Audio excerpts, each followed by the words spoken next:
श्रोता बंधु, आज मैं एक भोजपुरी कविता आपको सुनाता हूँ।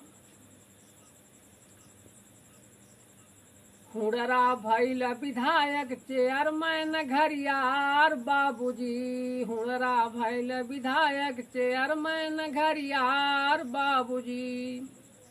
रोहू मंगूर फूल फूल के चलवा के दौरावे, चनगा कूद के फरके भइल आपन जान बचावे।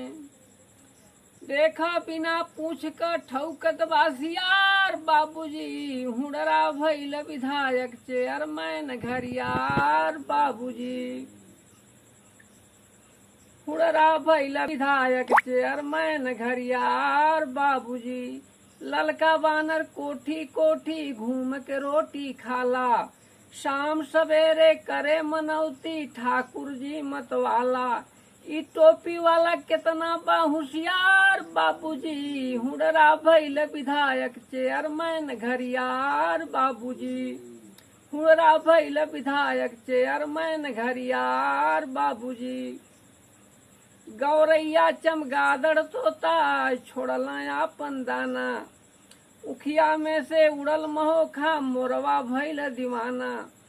गली गली में डोढ़हन का फुफकार बाबूजी, हुड़रा भइल विधायक चेयरमैन घरियार बाबूजी।